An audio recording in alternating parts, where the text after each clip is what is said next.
حضرت عبداللہ بن حذافہ جہاد کر رہے تھے، روم کے عیسائیوں نے گرفتار کر لیا، 1000 آدمی نے مل کے پکڑا، گرفتار نہیں ہوتے تھے صحابی، 1000 آدمی نے گھیرا ڈالا، گرفتار کر کے لے گئے۔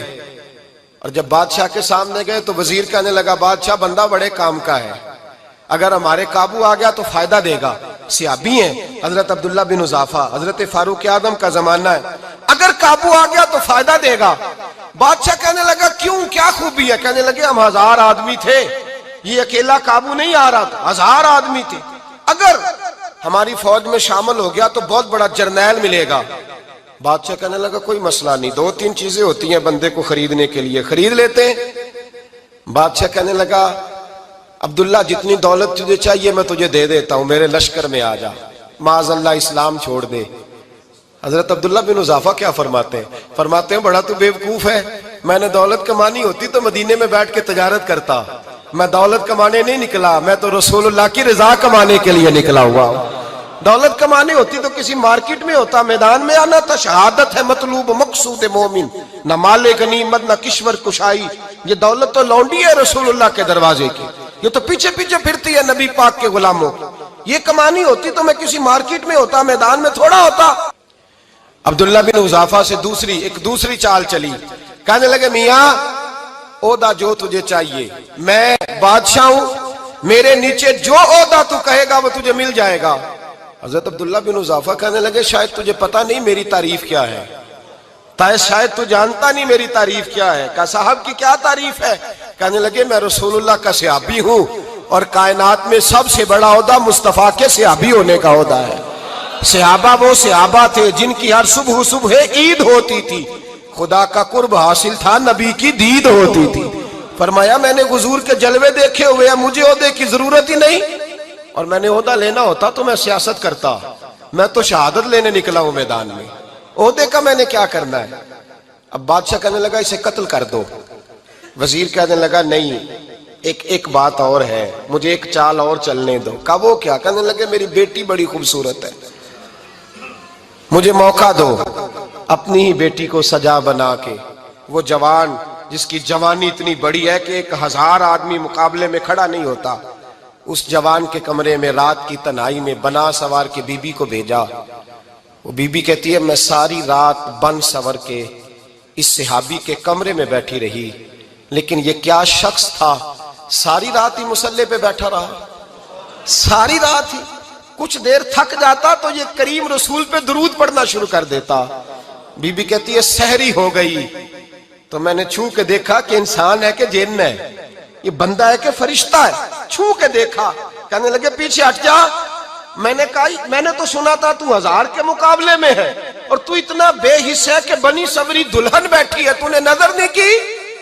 عبداللہ بن حذافہ، بی بی کہتی ہے نظر پھر نہیں اٹھائی، نظر پھر جھکی ہوئی ہے۔ کہنے لگے بی بی میں مجبور ہوں، اب میرے اوپر کوئی حسن نہیں چلتا، میں نے جلوہ والضحیٰ کا دیدار کیا ہوا ہے، اب میری نگاہوں میں جچتا نہیں کوئی، اس لیے کہ جیسے میرے سرکار ہے ایسا نہیں کوئی۔ کہا بی بی اب نہیں کسی کا میرے اوپر جادو چلتا، میں نے مصطفیٰ کو، اور کہا ذرا پیچھے ہٹ کے بیٹھ، مجھے میرے رسول نے غیر محرم سے بچنے کا حکم دیا ہے، ذرا پیچھے ہٹ کے بیٹھ۔ سحری کا وقت تھا، وہ بی بی کہتی ہے اس نوجوان کے جملے میرا سینہ چیر گئے، کلیجہ پھٹ گیا، چیخ نکلی، میں کفر کے عالم میں روئی۔ میں نے کہا مجھے بتا تو صحیح، آخر یہ جذبہ کہاں سے ملتا ہے، آخر یہ روشنی تو میں نے دیکھی نہیں، کہاں سے آتی ہے؟ ایک میرا باپ ہے جو بنا سور کے مجھے تیرے کمرے میں چھوڑ گیا، بتلا یہ کہاں سے کیف آتے ہیں؟ تو عبداللہ بن حذافہ کہنے لگے اگر کیف لینا ہے تو بھی میرے مصطفیٰ کا کلمہ پڑھ جا، آجا دروازہ رسول پہ جھک جا، مل جائے گا۔ سویرے دروازے پہ باپ آیا بیٹی سے رزلٹ لینے، دروازہ کھولا تو بیٹی نقاب پہنے باہر آئی۔ باپ کہنے لگا کیا بلا؟ کہنے لگی پیچھے ہٹ جا، تو غیر محرم ہے، کافر ہے، میں مسلمان ہوں۔ اس نے کہا کیا ہوا؟ کہنے لگی تیرے جیسے کو باپ کہوں، تیرے جیسے کو جو مجھے استعمال کر رہا تھا، میں تجھے باپ نہیں مانتی، میں اب رسول والی ہو گئی ہوں، میں حضرت فاطمہ کی کنیزہ ہو گئی ہوں، میں اب نبی کریم کی خادمہ ہوں، خبردار میرے قریب نہ آنا۔ یہ دعوی بھی ناکام ہوا۔ اب حضرت عبداللہ بن حذافہ کے سامنے موت کھڑی کی، ایک کڑا میں تیل گرم کیا، کہنے لگے تجھے اس میں جلایا جائے گا۔ حضرت عبداللہ بن حذافہ رضی اللہ تعالیٰ عنہ جب جلنے کے قریب ہوئے تو رونے لگے۔ روم کا بادشاہ کہنے لگا شاید ڈر گیا ہے، کہنے لگے اب سمجھ آئی ہے، اب تجھے پتا چلا ہے، چل آ جا۔ حضرت عبداللہ بن حذافہ کہنے لگے تو کافر ہے، تیری کافروں والی سوچ ہے، اس لیے نہیں رویا کہ موت سے ڈر گیا ہوں، میں تو اس لیے رویا ہوں کہ ایک جان ہے، وہ نبی پاک پہ قربان ہو رہی ہے، کاش رب مجھے 1000 جان دیتا، میں ساری مصطفیٰ پہ قربان کر دیتا۔ فاضل بریلوی فرماتے ہیں کروں تیرے نام پہ جاں فدا، نہ بس ایک جاں 2 جہاں فدا، اور میرا 2 جہاں سے بھی نہیں جی بھرا، میں کروں کیا کہ کروڑوں جہاں نہیں۔ اور میاں صاحب فرماتے ہیں وہ کچا رنگ للاری والا جیڑا چڑھدا لیندا رہندا، اے عشق تیرے دا رنگ محمد چڑھ جائے پھر نہیں لیندا، عشق تیرے دا رنگ محمد چڑھ جائے پھر اے نہیں لیندا۔ میرے بھائی وہ روم کا بادشاہ کہنے لگا دنیا میں نے بھی بڑی دیکھی ہے، پر جیسے پاک صاف مصطفیٰ کے غلام دیکھے ایسا میں نے کوئی نہیں دیکھا۔ او بھائیو، نظر پاک ہو، روح پاک ہو، مزاج پاک ہو، پھر انسان بڑے بڑے کام کرتا ہے، پھر وہ مہمات کو سر کرتا ہے، پھر وہ صرف ایک گھر کے لیے نہیں، وہ ملت کے لیے فائدہ مند ہوتا ہے، پھر وہ گھرانوں کو لے کر چلتا ہے، پھر وہ بڑے بڑے معاشرے تشکیل دیتا ہے۔ میرے رسول کریم صلی اللہ علیہ وسلم نے پاک صاف ذہن کے لوگ تیار کیے۔ حضرت مرثد فرماتے ہیں میں ایک عورت پہ عاشق تھا، جب کلمہ پڑھا نبی پاک نے میری پشت پہ ہاتھ پھیرا، میں نے کہا حضور کوئی نصیحت؟ نبی پاک نے فرمایا نظر کو پاک رکھنا۔ آپ فرماتے ہیں عورتیں میرے پیچھے بھاگا کرتی تھیں اور مجھے کہا کرتی تھی اب تو دیکھتا کیوں نہیں؟ تو میں نے کہا پتا مجھے بھی نہیں، مصطفیٰ کی ایک نظر ہوئی ہے، رب نے سارے محل کو چہل دور فرما دیے، سارا کچھ ہی بدل گیا۔ ملت کے جوانوں یاد رکھو اس بات کو، یہ پاکیزگی، یہ نظر، یہ پاکیزگی، یہ مزاج، یہ انسان سے بڑے کام کرا لیتی ہے، اور اگر تیری نظر ناپاک رہتی ہے پھر تو کچھ نہیں کر سکتا، پھر تیری زندگی ایک ایسے قید خانے میں قید ہو گئی ہے جو تجھے 2 قدم بھی نہیں چلنے دے گی۔ سب سے پہلے مزاج کی پاکیزگی، اور دوسرا اصلاح معاشرہ کے لیے اہم درس یہ ہے اپنے آپ کو پاک صاف رکھیں، ذہنی طور پر، نظریاتی طور پر۔ اور دوسرا درس یہ ہے میرے بھائی ظلم اور زیادتی سے بچیں، پاک صاف رہ کے وقت شروع کریں، اور کسی جگہ بھی کوئی زیادتی، کوئی ظلم، میرے نبی کریم صلی اللہ علیہ وسلم کے مزاج کو اگر آپ دیکھیں گے نا، ہمارے معاشرے میں آج سب سے زیادہ زیادتی پتہ کون سی ہوتی ہے؟ لوگ عزتیں پامال کرتے ہیں، بدگمانیاں کرتے ہیں۔ ابو جہل یہ کام کرتا تھا کہ وہ نبی پاک صلی اللہ علیہ وسلم پر، صحابہ پر معاذ اللہ شخصی اعتراضات کرتا تھا، شخصی۔ عزیزو، جب آدمی کا کسی سے اختلاف ہوتا ہے نا، یا کسی کو پسند نہیں کرتا یا کسی کو ریجیکٹ کرنا چاہتا ہے تو شخصی اعتراضات کرتا ہے، نیچے اترتا ہے، کمزور بات کرتا ہے، چھوٹی بات کرتا ہے۔ اور ہمارے زمانے میں تو یہ کام حسد کی وجہ سے ہوتا ہے، بڑے بڑے جماعتیں ٹوٹ جاتی ہیں، ملتوں کا شرازہ بکھر جاتا ہے، لیکن لوگ اپنی اس حرکت سے باز نہیں آتے، ساری زندگی ذاتی اور نجی اعتراضات کرتے رہے۔ ابو جہل کے اندر ہزاروں عیب پائے جاتے تھے، شرابی بھی تھا، بدکار بھی تھا، بے حیا بھی تھا، ظالم بھی تھا۔ میرے نبی پاک صلی اللہ علیہ وسلم نے اسے دین کا پیغام دیا ہے، لیکن تاریخ کی کسی کتاب میں آپ کو یہ نہیں ملے گا کہ حضور نے کبھی اس کی شخصیت پر اعتراض کیا ہو۔ یہ فرمایا ہے کہ بڑا فرعون ہے اس امت کا، لیکن نیچے اتر کر کبھی اس کی ذاتی اور شخصی زندگی پر کوئی زیادتی صحابہ کی طرف سے اور نبی پاک کی طرف سے۔ بہت بڑی بات سمجھا رہا ہوں، اگر آپ کی سمجھ میں آئے تو ہم ذاتیات پر اترتے، ذات پر اتر کر زیادتی کرتے، ذات پر۔ ہمارا اب ظلم نجی سطح سے شروع ہو رہا ہے اور پوری ملت کو لپیٹ میں لے رہا ہے، پوری ملت کو۔ چھوٹی چھوٹی زیادتیاں ہیں جو پورے معاشرے کو اپنی لپیٹ میں لیتی ہیں۔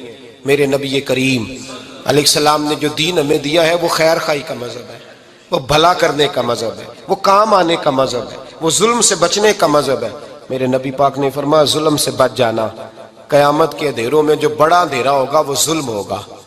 اصلاح معاشرہ کانفرنس کا پہلا سبق میں نے عرض کیا کہ نظر کو، ذہن کو، سوچ کو پاک رکھیں، اور دوسرا زندگی میں کبھی زیادتی نہ کریں، کبھی بھی اپنے مخالف پر بھی کبھی شخصی، ذاتی اور نجی اعتراضات نہ کریں۔ یہ انسان کے اندر کا ظلم ہوتا ہے، ہمارے گھروں کے اندر سے ظلم جنم لینے لگا ہے۔ روز بہو پہ تیل چھڑکا جاتا ہے، روز کسی نہ کسی شہر سے، اپنے ہی گھر سے، اپنے ہی چراغ کو بند کرنے کی خبر نکلتی ہے۔ سڑکوں پہ، چوکوں پہ، چوراہوں میں غریب مسلے جاتے ہیں، جس کے ہاتھ جہاں تک پہنچتے ہیں وہ وہاں تک معاذ اللہ زیادتی کر گزرتا ہے۔ اگر قوم ظلم سے بچنے لگے، زیادتی سے بچنے لگے، تکلیف دینے سے بچنے لگے تو معاشرہ سنور جائے گا۔ میرے رسول کریم علیہ السلام نے اپنے غلاموں سے پوچھا تھا، بتاؤ مفلس کون ہوتا ہے؟ کون ہے جس کے پاس کچھ نہیں ہوتا؟ صحابہ نے کہا یا رسول اللہ جس کے پاس پیسے نہ ہو۔ بخاری مسلم متفق علیہ حدیث ہے۔ نبی کریم نے فرمایا نا بھائی، مفلس تو وہ ہوگا جو قیامت کے دن احد پہاڑ کے برابر نیکیاں لے کے آئے گا۔ یا رسول اللہ اتنی نیکیاں پھر بھی مفلس ہے، پھر بھی غریب ہے؟ تو نبی پاک نے فرمایا نیکیاں پہاڑ کے برابر ہیں، پر اس نے چغلیاں بڑی کی ہیں، غیبتیں بڑی کی ہیں، مذاق بڑے اڑائے، اس نے لوگوں پر پھبتیاں بڑی کسی ہیں، تان و تشنی بڑے کیے، ظلم بڑے کیے، گالی بڑی دی، لوگوں کے بارے میں بری باتیں کی۔ اب رب کریم نے وہ ساری نیکیاں ان لوگوں میں بانٹ دی، یہ مفلس ہو گیا، غریب ہو گیا۔ زیادتی نہیں کریں، ظلم نہ کریں، اپنی نجی زندگی سے لے کر گھر کے اندر سے لے کر اجتماعی زندگی تک زیادتی سے بچیں۔ میرے نبی کریم علیہ السلام نے اپنے غلاموں کو یہ درس دیا ہے، دیکھنا کبھی زیادتی نہ ہونے پائے، دیکھنا کہیں ظلم نہ ہونے پائے، دیکھنا کسی شخص کو تمہارے قول فعل سے، تمہارے مزاج سے تکلیف نہ پہنچے۔ میرے بھائیوں، حضرت وہب ابن منبہ علیہ رحمہ فرماتے ہیں کہ بنی اسرائیل کے اندر ایک بادشاہ محل بنانے جا رہا تھا۔ محل آج بھی جس آدمی کی سوسائٹی کے اندر 2-4 قلعے، 2-4 ایکڑ کسی غریب کے آ جائیں، وہ یہاں تو اسے دھمکاتا ہے یا بلیک میل کرتا ہے، کچھ نہ ہو سکے تو پھر قتل ہی کرا دیتا ہے معاذ اللہ۔ اور یہ خبریں عام ہمیں سننے، پڑھنے اور دیکھنے کو ملتی ہیں۔ بادشاہ محل بنانے جا رہا تھا، ایک غریب بی بی رہتی تھی، اس کی جھونپڑی بادشاہ کے محل کے نقشے میں آتی تھی۔ بادشاہ نے کہا بی بی منہ مانگی قیمت لے لو، خالی کر دو یہ مکان۔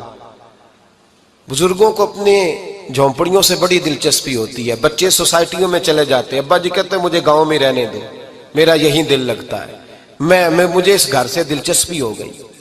اماں کہنے لگی بادشاہ میں یہاں بیاہ کے آئی تھی، خامد انتقال کر گیا، اولاد اللہ نے دی نہیں، میں پکا ہوا پھل ہوں، گر جاؤں گی تو تیرا ہی ہے، لیکن مجھے اس آشیانے میں رہنے دے، یہ گھونسلہ میں نے تنکا تنکا کر کے بنایا ہے، مجھے رہنے دے، نہ مجھے نکال۔ کہنے لگا میرا نقشہ خراب ہوتا ہے۔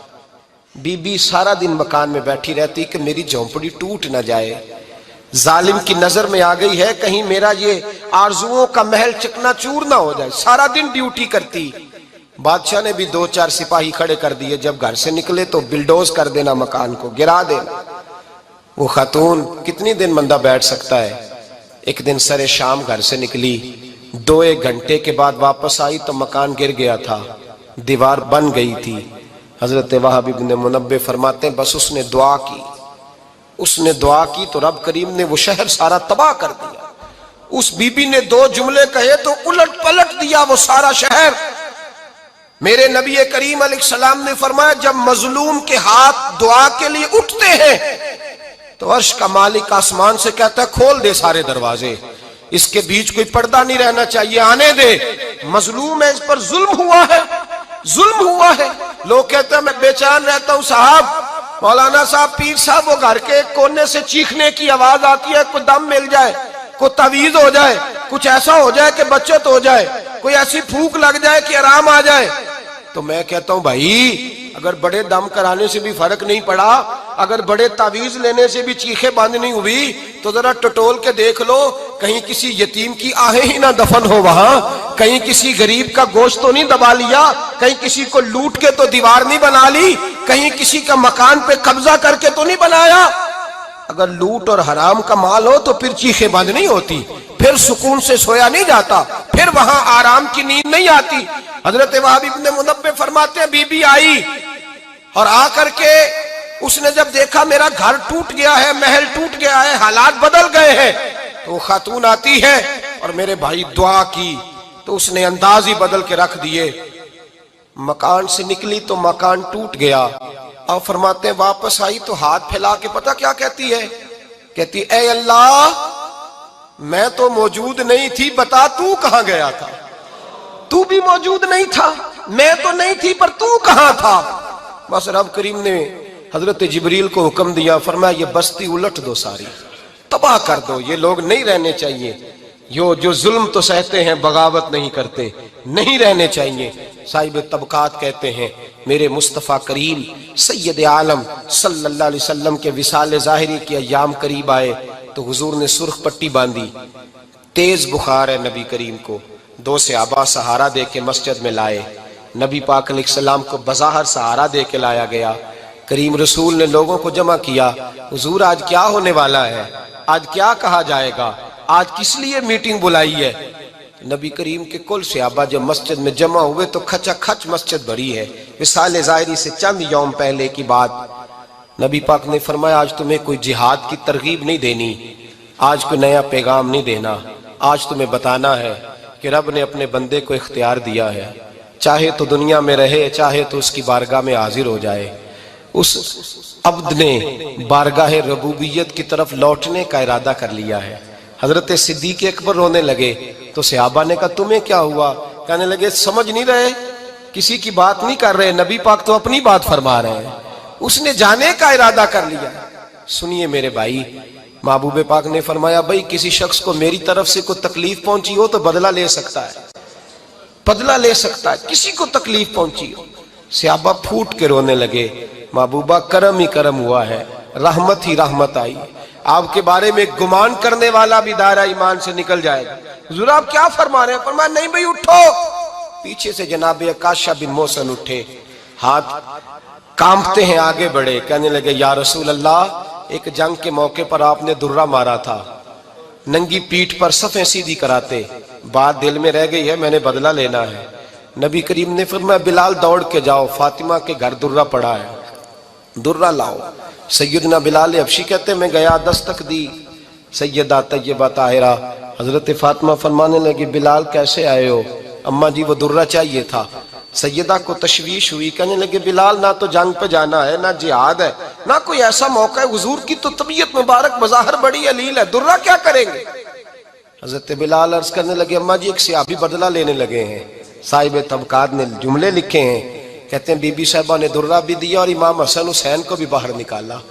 فرمانے لگی عکاشہ سے کہنا 100 درے مارے، ان 2 شہزادوں کے جسم پر نبی پاک کے قریب نہ جائے، میں نے 2 بچے پیدا ہی اپنے محبوب پر قربان کرنے کے لیے کیے، ان کو لے جائے۔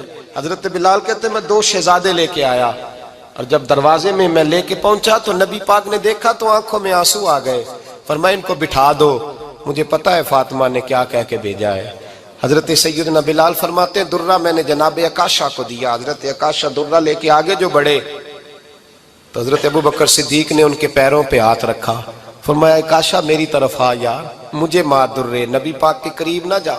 مصطفیٰ کریم نے فرمایا ابوبکر تو ہٹ جا، اسے آنے دے۔ فرماتے ہیں میں چند قدم آگے گیا تو مولا علی شیر خدا نے میرے پیر پہ ہاتھ رکھا، کہنے لگے عکاشہ سوچ تو صحیح تو کیا کر رہا ہے؟ حضور نے فرمایا علی ہٹ جاؤ، میرا اور ان کا معاملہ ہے۔ جناب عکاشہ آگے بڑھ رہے، نبی کریم نے فرمایا میں اپنی امت کو درس دینا چاہتا ہوں، خبردار خبردار زندگی میں تمہارے ہاتھ سے زبان سے کسی کو تکلیف نہ پہنچنے پائے، خبردار یاد رکھنا وہ معاشرے بگڑ جاتے ہیں، وہ معاشرے تباہ کر دیے جاتے ہیں جہاں ظلم ہوتا ہے، جہاں زیادتی ہوتی ہے، جہاں لوگوں کو ستایا جاتا ہے۔ محبوب کریم کے قریب آئے حضرت عکاشہ کہ حضور میری پیٹھ ننگی تھی، آپ بھی ذرا کپڑا ہٹائیے۔ نبی کریم نے پیٹھ سے کپڑا ہٹایا، جناب عکاشہ نے درہ جو اٹھایا تو صحابہ کی چیخیں نکلی، حضرت عکاشہ نے درہ دور پھینکا، حضور کے بطن اطہر سے لپٹ گئے، چومنے لگے، کہنے لگے حضور وہ تو صفیں سیدھی کراتے لگ گیا تھا، آپ نے کہاں مارا تھا؟ یا رسول اللہ میں تو بہانہ بنا رہا تھا کہ جاتی دفعہ مجھے وجود چومنے کا موقع نصیب ہو جائے، مجھے یہ موقع نصیب ہو جائے۔ میرے حبیب نے فرمایا جس نے جنتی دیکھنا ہو میرے عکاشہ کی زیارت کر لے۔ بھائی ظلم کا دروازہ کھلا ہوا ہے اور لوگ بھول جاتے ہیں زیادتی کرتے ہوئے، وہ بہو سے ہی کیوں نہ کریں، وہ اپنے گھر کے بھول جاتے ہیں کہ شاید پوچھنے والا کوئی نہیں، شاید میزان نہیں لگے گا۔ ایران کے بادشاہ نے اپنے بیٹے کو پڑھانے کے لیے ایک استاد صاحب کا بندوبست کیا۔ استاد صاحب کو کہا کہ میرے بچے کو دین پڑھائیے، میں چاہتا ہوں کل اس نے عنان حکومت کو سنبھالنا ہے تو یہ دین سے آگاہ ہو جائے، اس کو کچھ سکھائیے پڑھائیے۔ بہت نیک بزرگ بڑے درویش عالم پڑھانے لگے، اسباق مکمل ہو گئے، دین کے اسباق قرآن مجید پڑھایا، احادیث طیبہ کا درس دیا، اصول فقہ سے روشناس کرایا۔ جب بچے نے مکمل تعلیم حاصل کر لی اور آمین ہو گئی، دستار ہو گئی، فارغ ہو گئے، تو پھر ایک دن استاد صاحب نے کہا بیٹے کل تم نے ضرور آنا ہے، کچھ بات کرنی ہے۔ شہزادہ گیا ملنے استاد صاحب سے، استاد صاحب نے کنڈی لگا لی، ہاتھ میں درہ پکڑ لیا، مار مار کے پورے وجود کو زخمی کر دیا، کوئی غلطی نہیں، کوئی بات نہیں، مارا۔ اب بچہ آیا آ کے بادشاہ سلامت سے کہا کہ ابا جی سمجھ نہیں آئی، بڑا مارا ہے استاد۔ تو سیانے تھے نا بادشاہ، یہاں تو قاری صاحب روز کٹہرے میں کھڑے ہوتے ہیں، مولوی صاحب آپ نے میرے بچے کو کیوں مارا ہے؟ آپ 8,000 کے مولوی ہیں، میرا کئی کروڑ کا بچہ ہے، سویرے بدل لیں گے، خبردار آپ نے بچے کو ہاتھ لگایا، اپنی حیثیت میں رہے معاذ اللہ۔ جو قومیں استادوں کو کٹہروں میں کھڑا کرتی ہیں وہ ترقی نہیں کر پاتی، جو استادوں کو کٹہروں میں روز کھڑا کرتی۔ کہا ابا جی بڑا مارا ہے، تو والد بڑے سمجھدار تھے، کہنے لگے بیٹا استاد باپ ہوتا ہے، وہ زیادتی نہیں کرتا، کوئی بات ہوگی میں تیرے استاد کو کٹہرے میں نہیں بلاؤں گا۔ اماں سے بات کی، اماں کہنے لگی بیٹا میں تیرے باپ سے کیسے بات کروں، ڈر آتا۔ وقت گزر گیا، 22 سال بیت گئے، 22 سال گزر گئے، بادشاہ کا انتقال ہوا، شہزادہ تخت پہ بیٹھا، پہلا حکم یہ دیا کہ میرے استاد کو بلاؤ، پہلا حکم۔ استاد جی بوڑھے ہو گئے تھے، چھڑی کے اوپر ٹیک لگا کے آئے اور بھویں سفید ہو کے جھک گئی تھیں، یوں آنکھ کھول کے بڑی مشکل سے دیکھا، کہنے لگے شہزادے حکم ہو۔ کب میں شہزادہ نہیں، اب میں بادشاہ بن گیا ہوں۔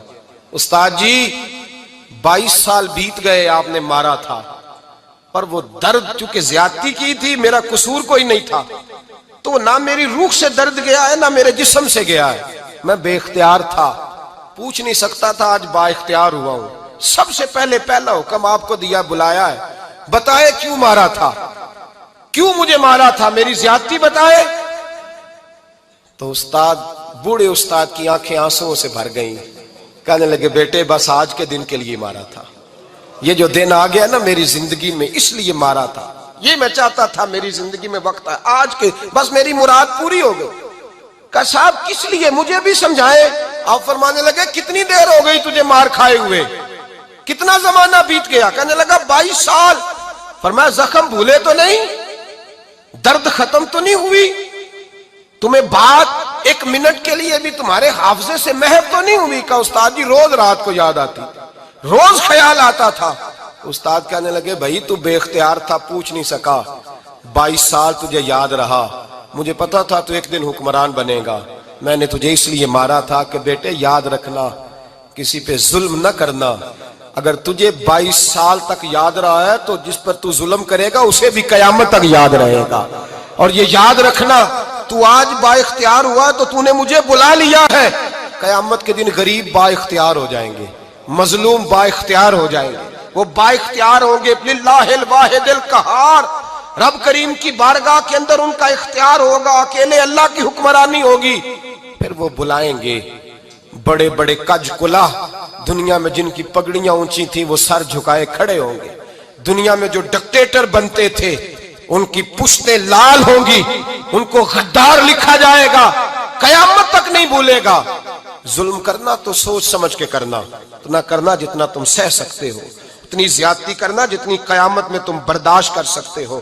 میرے نبی کریم صلی اللہ علیہ وسلم نے فرمایا ظلم سے بچو، یہ قیامت کے اندھیروں میں سے ایک اندھیرا ہوگا، زندگی میں زیادتی نہ کریں، اگر تھوڑی دیر کے لیے کوئی چیز برداشت کر جائیں گے تو وہ فائدہ دے جائے گی، کچھ دیر کے لیے اگر سہ جائیں گے تو نفع مل جائے گا۔ شہر میں بلند ہونا کامیابی کی علامت سمجھنے لگے، اس کا نقصان یہ ہے کہ معاشرے میں دو چیزیں روز بروز بڑھتی چلی جا رہی، ایک ہے بے حیائی، فحاشی، عریانی، روز ایک نیا دروازہ کھلتا ہے، اس کا روز نیا دروازہ کھلتا ہے۔ اب تو ایک نیا لیبل لگ گیا ہے کہ سارا سال گانا باجا کرو، معاذ اللہ جو تمہارے من کی مرضی ہو وہ کرو، اور جب رمضان آئے تو کچھ چند پرچوں پہ حدیثیں لکھ کے ٹی وی پہ بیٹھ جاؤ اور لوگوں کو بتاؤ کہ اسلام شاید وہ والا مذہب ہے جو کہتا ہے سارا سال مرضی کرے، رمضان آئے تو حدیث پڑھنی شروع کر دے، اور یکم رمضان سے 29 تک دوپٹہ سر پہ رکھو اور جب عید والا دن آئے تو اتار دو۔ ہمارا یہ دعویٰ نہیں ہے کہ دین کا کوئی ٹھیکیدار ہے، ہم کہتے ہیں ضرور دین سکھائے، ہر آدمی کو اپنا حصہ ملانا چاہیے۔ تنے تنہا کوئی آدمی کوئی جماعت دین کا کام نہیں کر سکتی، لیکن دینداری صرف رمضان میں نہیں ہوتی، دینداری سارا سال ہوتی ہے۔ اب لوگوں نے دین کو جزوی طور پہ لینا شروع کر لیا ہے، کلی طور پہ لوگ دین کو نہیں اپناتے۔ شادی کے پروگرام منگنی سے لے کر بارات کے بیٹھنے تک سارے کام غیر شرعی ہوتے ہیں، مرد عورت کا اختلاط ہوتا ہے۔ سب سے بری رسم وہ ہے کہ جب جوان لڑکیاں ہاتھوں میں پھول لے کے دولہے اور اس کے دوستوں پر پھول پھینکتی ہیں، باقی ہر آدمی ڈرائنگ روم میں بیٹھتا ہے، ویڈیو والوں کو اجازت ہوتی ہے کہ وہ گھر کے ہر کونے تک پہنچ سکتا ہے۔ سارے کام غیر شرعی ہوتے ہیں اور جزوی طور پر دین پہ عمل ہوتا ہے۔ نکاح کا وقت آتا ہے تو کہتا ہے چپ کر جاؤ تھوڑی دیر کے لیے، بینڈ باجا بند کرو، ہم مسلمان ہو گئے۔ مولوی صاحب نکاح کے لیے تشریف لاتے ہیں، بیچارے چھپے بیٹھے ہوتے ہیں کسی کونے میں، چند کلمے پڑھا کے جب دعا کر کے چہرے پہ ہاتھ پورا نہیں پھیرتے تو پھر وہی تماشا شروع ہو جاتا ہے۔ جزوی طور پر لوگ دین پہ عمل کرتے ہیں۔ میرا رب فرماتا ہے یا ایھا الذین آمنوا اتقوا اللہ حق تقاتہ، اے ایمان والو رب سے ڈرو، اتنا ڈرو کہ جتنا ڈرنے کا حق ہے۔ وَلَا تَمُوتُنَّ إِلَّا وَأَنْتُمْ مُسْلِمُونَ، اور فرمایا یہ نہ ہو کہ تم مسجد میں مسلمان ہو اور بازار میں نہ ہو، اور ایسا نہیں ہونا چاہیے کہ جب تو تم زندہ ہو تو مسلمان ہو اور صبح مسلمان ہو تو معاذ اللہ شام کو کافر ہو، ایسا نہ ہو۔ فرمایا تم نے کلمہ پڑھا ہے تو میرے محبوب کے غلام وہ مرتے دم تک مسلمان ہی رہنا، اب مرتے دم تک مسلمان رہنا، دیکھنا دامن دین تمہارے ہاتھ سے چھوٹ نہ جائے۔ دو باتیں عام ہو گئی ہیں امت مسلمہ، عام، ایک فحاشی عریانی عام ہے اور روز بروز اس کا نیا رنگ ہے۔ اب تو میں نے کہا مذہب کا ساتھ لوگوں نے تھوڑا سا ذائقہ لگا لیا ہے، کہتے ہیں نہیں رمضان میں نمازیں پڑھ لیں گے، خیر ہے، بچ جائیں گے، چھٹی ہو جائے گی۔ وہ میں ہی کیوں نہ ہوں، میں ہی کیوں نہ ہوں، عورت کے سامنے کھلے منہ بیٹھنے کی کسی کو بھی اجازت نہیں، کسی کو بھی اجازت نہیں۔ کسی نے حضرت سیدنا جنید بغدادی سے کہا تھا کہ اگر مرد عورت نیک ہوں تو پھر تو درس و تدریس ہو سکتی ہے نا، پھر تو پڑھا سکتے ہیں نا ایک دوسرے، نیک ہو پرہیزگار ہو۔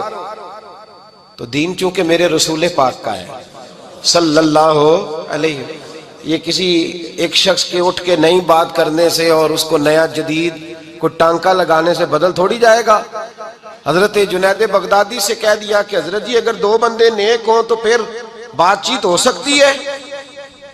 تو حضرت جنید بغدادی فرمانے لگے پڑھانے والے حسن بصری ہوں اور پڑھانے والی رابعہ بصری ہو تو پھر بھی ان کو اجازت نہیں ہے، پھر بھی اجازت نہیں کہ بے پردہ ایک دوسرے کے سامنے بیٹھیں، پھر بھی ان کو اجازت، بے پردگی کی پھر بھی اجازت نہیں۔ اور میرے اعلیٰ حضرت امام اہل سنت فاضل و محدث بریلوی، دین کا اتنا بڑا سپاہی آپ کو ڈھونڈنے سے نہیں ملے گا جتنا اللہ نے بریلی میں بڑا پیدا فرمایا ہے۔ اور ہر محاذ پر کسی نے کہا حضرت جی بے پردہ بی بی مزار پہ جا سکتی ہے، اجازت ہے؟ تو قلم ہے بریلی کے بادشاہ کا اور رضا کے نیزے کی مار ہے کہ عدو کے سینے میں غار ہے۔ کیا فرماتے اعلیٰ حضرت؟ آپ فرماتے کیا پوچھا تم نے، بے پردہ عورت مزار پہ پیر کے پاس جا سکتی ہے؟ میں یہ نہ پوچھو، احمد رضا سے یہ پوچھو کہ جائے گی تو لعنتیں کتنی برسیں گی، یہ والا سوال پوچھو۔ عام ہے بے پردگی، عام، کھلے عام۔ اور میرے بھائی لوگ کہتے ہیں جدید ہونا چاہیے، یاد رکھو اسلام فقط گناہ سے منع نہیں کرتا، اسلام وہ دروازہ ہی بند کرتا ہے جس رستے سے گناہ ہو سکتا ہے، وہ دروازہ ہی بند ہے۔ کہا مرد اور عورت کو ایک دوسرے کا چہرہ دیکھنے کی اجازت ہی نہیں. میرے رسول کریم صلی اللہ علیہ وسلم نے فرمایا زنا صرف مرد اور عورت کی خلوت سیاح کا نام تھوڑی ہے.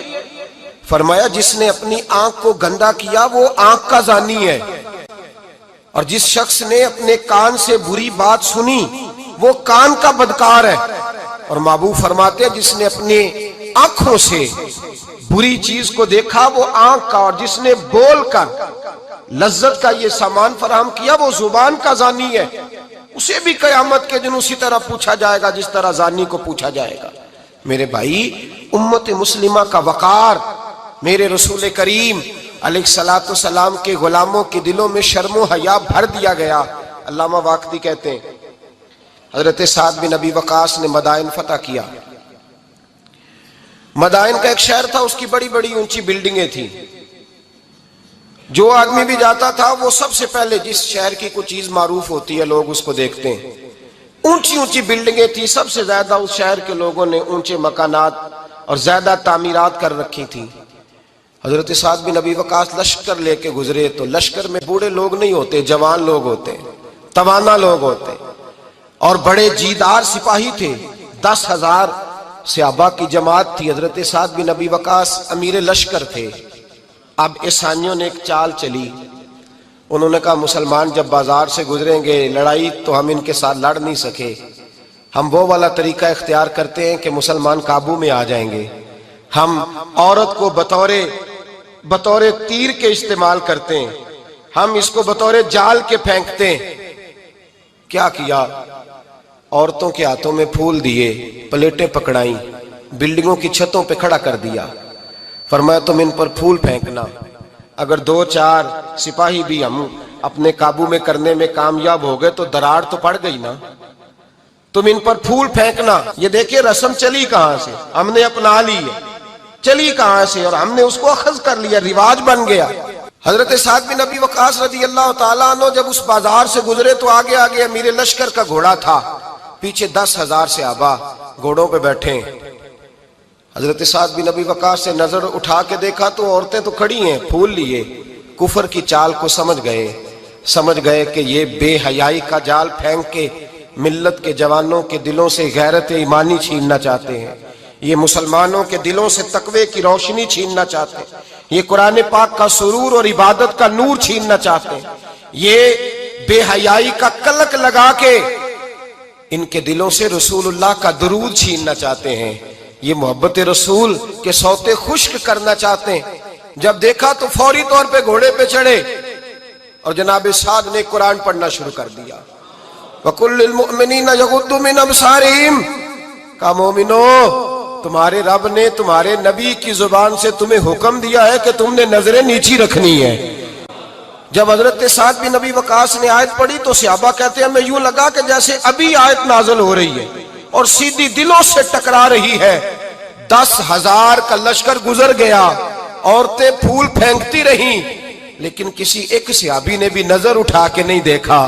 جب لشکر گزرا تو ان بیبیوں نے پلیٹیں پھینکی اور کہنے لگی عیسائیوں تم کتنے نالائق اور کس قدر بڑے تم بد تہذیب ہو کہ اپنی عورتیں استعمال کرتے ہو لوگوں کو قابو کرنے کے لیے، کس قدر تم زیادہ غیرت سے گرے ہوئے ہو.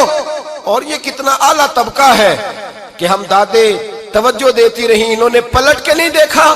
کہنے لگے تم جھوٹے ہو، اور جس رسول کے غلام اتنے اعلیٰ درجے کے پائے کے حیا والے ہیں وہ نبی کتنی شان والا ہوگا.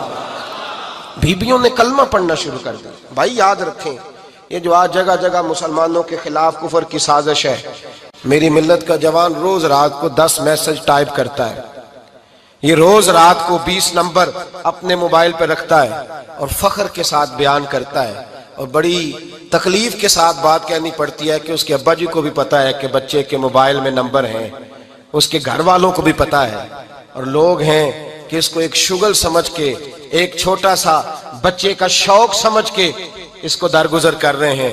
تجھے پتا نہیں کہ جب انسان کی یہ سوچ ہوتی ہے، جب اس کا یہ نظریہ ہوتا ہے تو ایمانی قوتیں کتنی زائل ہوتی ہیں. جب نوجوان کی نظر کے اندر عیب پیدا ہوتا ہے تو پھر اس سے نماز کی لذت جاتی رہتی ہے، قرآن پاک کا ذائقہ جاتا رہتا ہے، درود پاک کا ذائقہ جاتا رہتا ہے۔ اٹھائیے مسند امام احمد بن حنبل، میرے رسول کریم صلی اللہ علیہ وسلم کی بارگاہ میں صحابی نے آ کے عرض کی، یا رسول اللہ میں بڑی اچھے طریقے سے وضو کرتا ہوں، ٹائم نکال کے مسجد آتا ہوں، حضور میں پابندی سے پڑھنے کی کوشش کرتا ہوں، لیکن اے معصوم آمنہ، یا رسول اللہ میرا نماز میں دل نہیں لگتا، حضور میری طبیعت نہیں جمتی، میرا دوڑ جانے کو دل کرتا ہے، کوئی نسخہ بتلائیے۔ محبوب نے فرمایا تو اپنی نظر کو پاک کر لے، تیرے نبی کا وعدہ ہے تیرا نماز میں دل لگنا شروع ہو جائے گا۔ اپنی نظر میں پاکیزگی پیدا کر۔ محمد بن قاسم آئے، اگر یہ بات آپ کی سمجھ میں آ گئی تو حد ہو گئی۔ محمد بن قاسم جب یہاں آئے نا ہندوستان میں، تو عجیب واقعہ لکھا ہے ان کے حالات میں۔ یہاں آئے تو نیا علاقہ تھا، ہندوستان کی سڑکوں سے چوکوں سے واقف نہیں تھے۔ جب تشریف لائے، راجہ دہر ان کے مقابلے میں تھا، جنگ کرنی تھی، لشکر لائے تو خود بھی ابھی 17 سال یا 19 سال کے جوان تھے، اور ساتھ بھی لشکر جوانوں کا تھا۔ ایک بزرگ تھے قافلے میں، بزرگ کہتے ہیں میری محمد بن قاسم سے ملاقات ہوئی تو میں نے اس شخص کے چہرے پر پریشانی دیکھی، شدید تکلیف میں دیکھا، تو میں نے کہا جرنیل مسلمانوں کے، تو کس پریشانی میں ہے؟ تو محمد بن قاسم کہنے لگے پریشانی یہ ہے کہ ہم عربی ہیں، یہ عجم کا علاقہ ہے، ہم تو رستوں سے بھی واقف نہیں۔ راجہ دہر سنا ہے بڑی فوج ہے، بڑی طاقت ہے، بہت پرانا یہاں کا رہنے والا ہے، چھوٹے چھوٹے مورچوں کا پتہ ہے، رستوں کا پتہ ہے، کیسے جنگ ہوگی؟ میں پریشان ہوں کہ مقابلہ کیسے ہوگا؟ وہ بزرگ کہتے ہیں میں نے بھی دعا کی، تسلی دی، میں نے کہا اللہ تیری مدد کرے گا۔ میں گزر گیا، 3-4 دن کے بعد ملاقات ہوئی تو میں نے محمد بن قاسم کے چہرے پر بڑی روشنی دیکھی، ہنستے اور مسکراتے دیکھا، توانائی دیکھی، وقار دیکھا، اطمینان اور سکون دیکھا۔ میں نے کہا خیریت تو ہے، پرسوں ترسوں تو بڑے پریشان تھے، آج کیا ہوا؟